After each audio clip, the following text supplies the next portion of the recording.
Unit 6, Lesson 1, Tape Diagrams and Equations. So we're going to see how, hang on a second. We're going to see how tape diagrams and equations can show relationships between amounts. So today's I can tell whether or not an equation could represent a tape diagram, and I can use a tape diagram to represent a situation. So new unit, so I would put unit 6 in my table of contents.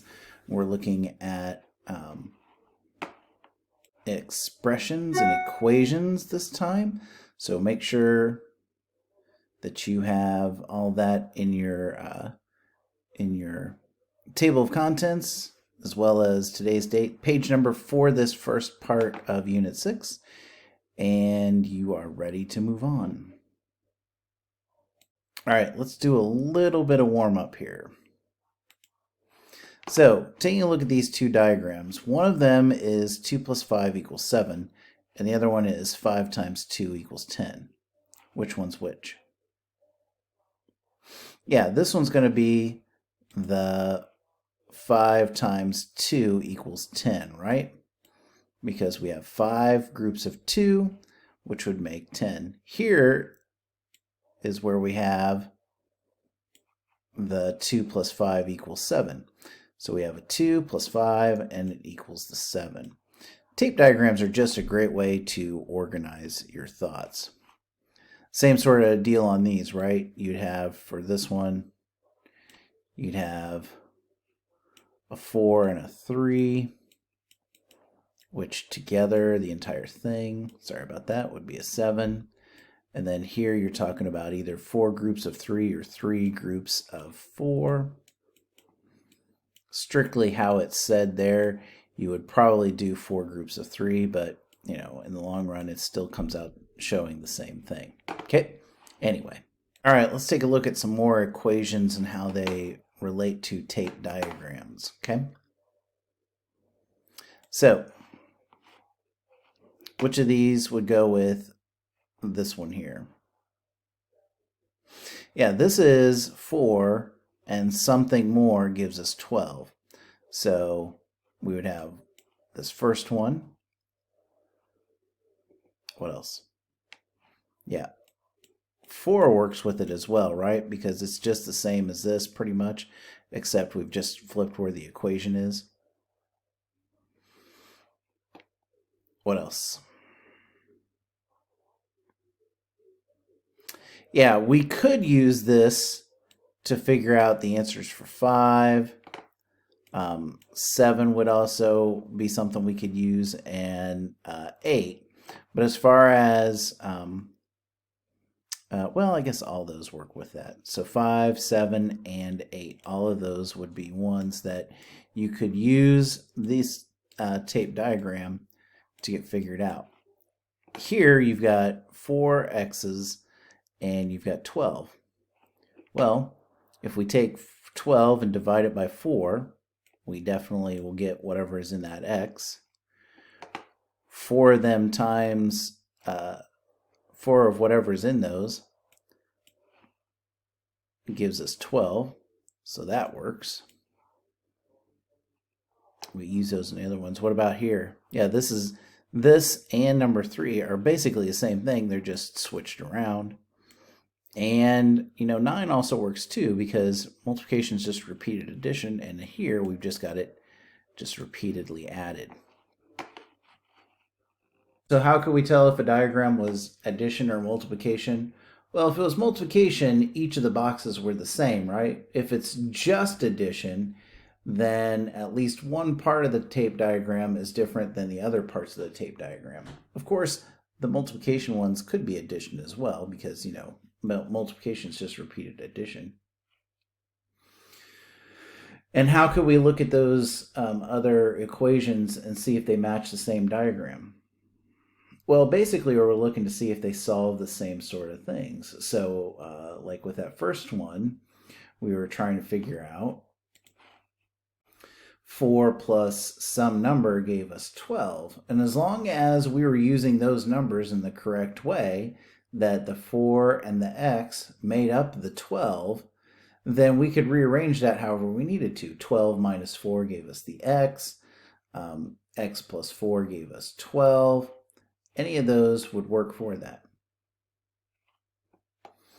The equations, when you talk about two of the equations that were the same diagram, they still worked with the same equation because they were using the same digits and they were using them in the same order as far as what they could be, what they were done with. Like if there was something, you know,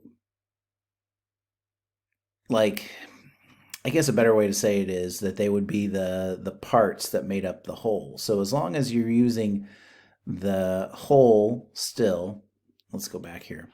So as long as you were still using the whole, like the 12, and you're using the 4 groups of x as the parts, it didn't matter how you rearranged them, you know, with the addition, multiplication in different ways, the division. It was still all looking at the same thing. It was all using that same tape diagram to find what each of that particular part was. All right, let's go the opposite way. Let's draw some diagrams for the equations. What is going to go on here? Yeah, so on this one, you're talking about an entire diagram that the entire thing is worth 18, right? And we know that one part is 3 and the other part is x. Because together those will make 18. We can figure out what the missing number is there, right? What about here? Again, 18 is our total, so that's what this entire tape diagram is. We have 3 times y, so that means that we have 3 groups, and in each of those groups, they're worth y. Now, obviously, you can solve and figure out what that missing number is, right? It'd be 6, wouldn't it? Same here, you can figure out that it was 15 as the missing number. But we're going to start looking at how those letters can represent things that we don't know. Okay, we'll be using them quite a bit more often, especially once you start getting into a lot of algebra expressions and such. So why can tape diagrams, why are they useful in visualizing a relationship? It can help you organize your thoughts as far as what goes with what. You know, the ones we worked with so far in this really didn't have anything spectacular as far as difficulty, as far as what you were organizing. This is really just the, like, I guess the training wheels portion of it, just to make sure that we understand we're on the right page. Where in the tape diagram do we see the equal sign that is an equation? Or do we see it? Well, oops, sorry about that. Let me try that again. So if we talk about something like here, let's say I've got 5 times z equals 20. Where's the equal sign if I make it into a tape diagram? Yeah, the equal sign is really wherever you put that grand total, right?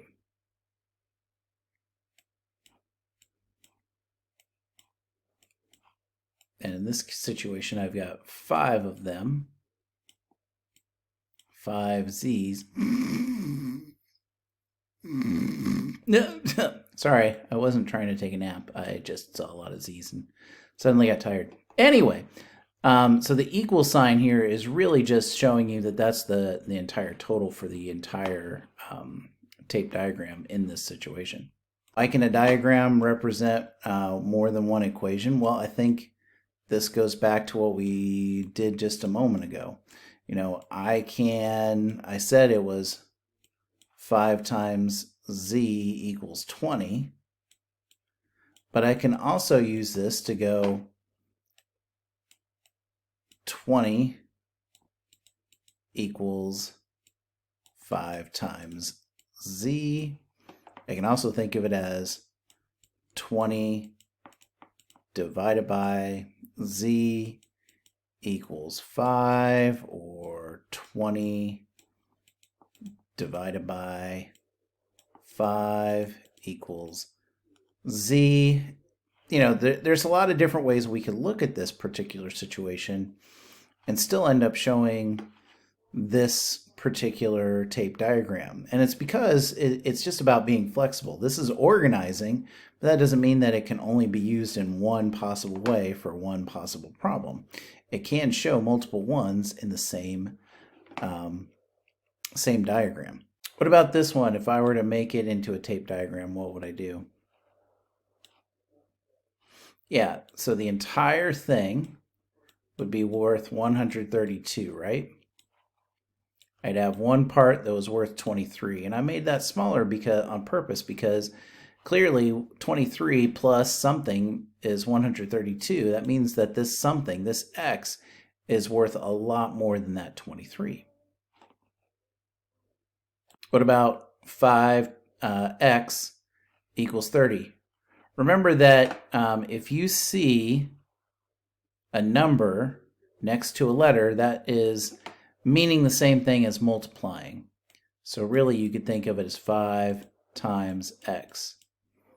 Because anytime that you have a number that's the same part as this, then it's to multiply. Now, if it was x and it had a small number like this, that's an exponent, and that's something different. That's repeated multiplication, or repeated multiplication. This is repeated addition because we're going to make 5 of these x's. So we break this up into 5 parts, put an x on each of those, no treasure under any of them, and 30 for a grand total there. So tape diagrams is where we're starting off, kicking off this representation stuff here. So we are all set. Hey, thanks for watching, and make sure that you got everything set, and I guess we're done. Bye.